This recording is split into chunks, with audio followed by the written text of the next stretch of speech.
Welkom terug, tijd voor het weekoverzicht. Want wat gebeurt er allemaal deze week in Zeeland? Kijk mee, van dag tot dag. Er komt steeds meer kritiek op de aanpak van de illegale verhuur van recreatiewoningen in de gemeente Veren. De gemeente probeert grip te krijgen op illegale verhuur, maar krijgt dwangsommen opgelegd en wordt beschuldigd van willekeur en tegenwerking. Op het eerste gezicht lijkt het simpel. Huizen met een zogenoemde woonbestemming mogen in principe niet recreatief verhuurd worden in de gemeente Veren. Wie dat wel doet, riskeert een dwangsom. In de gemeente Veren gaat het om honderden huizen die mogelijk buiten het boekje om verhuurd worden. Volgens de gemeente is de handhaving complex. Omdat je moet nagaan of er geen toezeggingen uit het verleden liggen. Van voormalige gemeenten bijvoorbeeld, dat iemand toch toestemming had. Ondertussen werd er onder meer in Westkapelle wel gehandhaafd en dwangsommen opgelegd. Overigens volgens de Raad van State terecht. Maar de beboete eigenaren wezen naar andere adressen en vroegen om gelijke behandeling. Is het de gemeente gelukt om aan die verzoeken te voldoen? Aan niet één. Soms redden we het niet altijd binnen de afgesproken termijn en dan vragen we ook een verlenging aan, als dat nodig is. Daar stelt men zich op een standpunt dat je alleen maar kunt constateren of een woning wordt verhuurd aan verblijfsrecreanten als je daadwerkelijk daar mensen in die woning aantreft. Terwijl het natuurlijk veel simpeler is. Je stapt gewoon bij een verhuurkantoor binnen en je zegt mag ik uw administratie zien en dan heb je er gewoon gelijk 100 te pakken. Nee, maar dat doen wij ook. Wij vragen ook bewijzen op bij de betrokkenen. De rechter maakte onlangs gehakt van het getreuzel van de gemeente en dit keer moest Veren dwangsommen betalen. De cliënten van Bram van Leeuwen voelen dat ze tegengewerkt worden en Van Leeuwen zelf vond daar een voorbeeld van. Bij een van de adressen voerde de gemeente aan al maanden te wachten op informatie die aangevraagd was bij het Zeeuws Archief. Bram van Leeuwen besloot die informatie zelf op te vragen. Ik heb het geklokt. Na 21 minuten stond ik buiten met alle kopieën die nodig waren om te constateren dat het daar echt niet deugt. Ja, dat is niet uit te leggen, dat is vervelend. Dat vinden we heel vervelend, want dat klopt niet. Ondertussen is een gedeelte van de oppositie er in de gemeenteraad wel klaar mee. Op de duur ben je bang als je de krant openslaat voor de volgende rechtszaak die Veren verliest. En dat vind ik ook wel echt een probleem. Het lijkt wel alsof de juridische kennis in de gemeente Veren niet groot genoeg is om dit probleem aan te pakken. En dat speelt niet alleen bij deze illegale verhuur, dat speelt op andere terreinen ook. Heeft u het gevoel dat u nog wel de grip heeft op dit dossier? Ja, want we hebben een duidelijke route uitgestippeld. Hè. Sowieso hebben we het aantal toezichturen de afgelopen jaren ook opgeschroefd. Juist om hier meer capaciteit te hebben. Maar we zien de problematiek ook wel toenemen en ingewikkelder worden. Telkens hoppelt het college, lijkt het wel, erachteraan en 3 weken later ligt de situatie weer anders. Informatie moet op orde zijn en dan pas kun je de gemeente goed besturen. Het college gaat de gemeenteraad vragen hoe om te gaan met de twijfelgevallen. Maar moet eerst binnen een paar weken alsnog beslissen over de handhavingsverzoeken. Om zo nog meer dwangsommen te voorkomen. Ook Zeeland vierde begin deze week nog carnaval. Maandag was het traditionele leuren in Sas van Gent. Na een weekendje carnavallen stonden ze hier alweer bij tijds op straat om te handelen.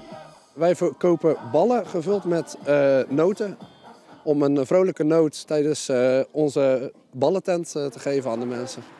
De meeste spulletjes worden verkocht voor 50 cent, maar deze Zeeuwse boerinnen pakten net iets groter uit. Wij wouden een keer echt iets blijvends aanbieden voor de Sasse carnavalsvierders. Daarom zijn we op de tegeltjes gekomen. Al jarenlang wordt er geleurd op de maandag na carnavalsweekend. Het is een echte traditie geworden. Het is ontstaan vanuit vroeger dat je op maandag eigenlijk weinig weer te besteden had. Dus iedereen probeerde net iets te verkopen. En met dat geld wat ze dan nog hadden, konden ze dan 's middags weer iets te drinken kopen. En daarom hoort het gewoon erbij. Toch wordt er maar weinig verdiend door de leurders. Want het is hier ook al snel van dan ruilen we even of dan kijken we even door de vingers. Maar het is alleen maar leuk natuurlijk. Ja, 's maandags is de leukste dag eigenlijk, met het leuren. Waarom vindt u het leuren zo leuk? Omdat allerlei mensen heel dingen uitvinden en versieren en doen. Na het leuren was het weer tijd voor feest. Morgen is de laatste carnavalsdag in Sas van Gent.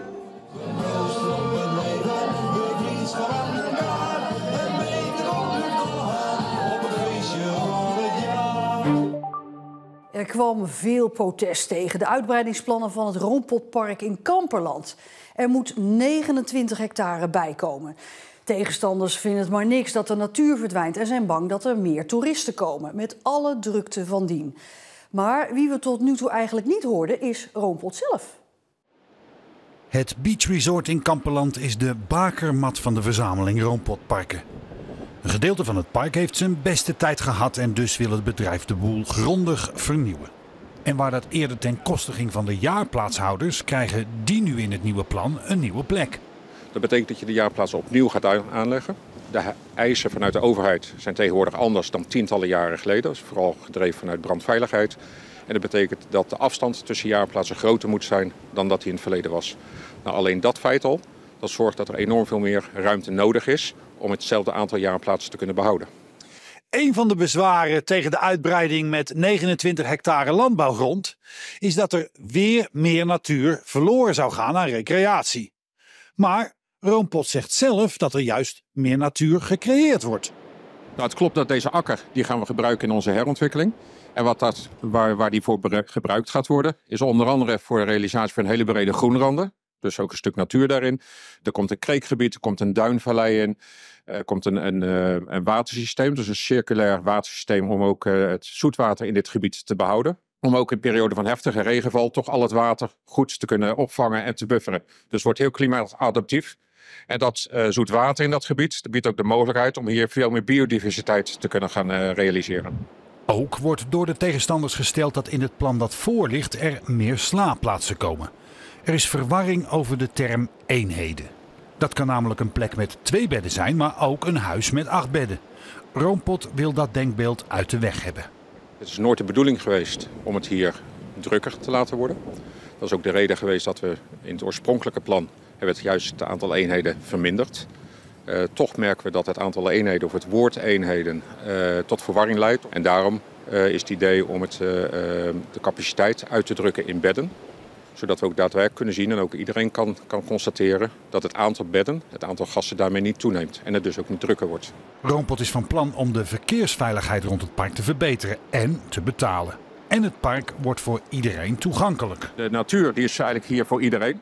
We stappen af van de traditionele inrichting dat een recreatieterrein helemaal omzoomd is en afgesloten. Dit is juist een terrein wat openbaar toegankelijk zal gaan zijn. Dus de groenstructuren die we gaan aanleggen in dit gebied zullen openbaar toegankelijk zijn. Er komen wandelroutes in, er komen fietspaden erdoor en die zijn allemaal openbaar toegankelijk. Er zijn ondertussen gesprekken geweest tussen de Roompot en de tegenstanders van het plan. En die gesprekken worden als positief ervaren.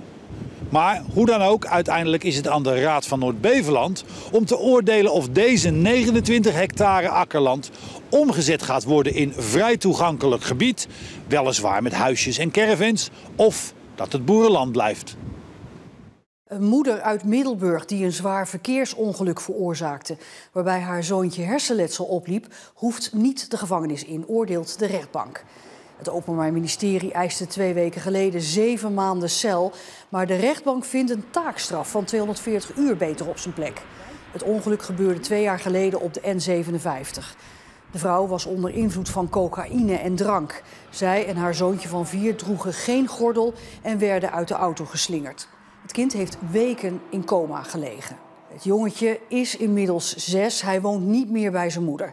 Het kind moest lange tijd revalideren. En wat de gevolgen zijn van zijn hersenletsel op lange termijn, dat is nog niet te zeggen volgens zijn artsen. De veiligheidsregio Zeeland wil dat ammoniak straks nog zo min mogelijk door steden en dorpen wordt vervoerd. Ammoniak zou het beste door buizen kunnen worden aan- en afgevoerd en dus niet meer via treinen en vrachtwagens. Aanleiding is de mogelijke komst van een grote ammoniakopslag in Vlissingen-Oost. Vanuit Provinciale Staten zijn daar inmiddels vragen over gesteld. Op dit oude terrein van Terrenvos in Vlissingen-Oost willen enkele bedrijven ammoniak gaan opslaan. Een stof die nodig is voor de productie van waterstof. En de oppositiepartijen PvdA, GroenLinks en Partij voor de Dieren in het provinciebestuur hebben dus vragen gesteld. Want opslag betekent ook dat ammoniak wordt aan- en afgevoerd.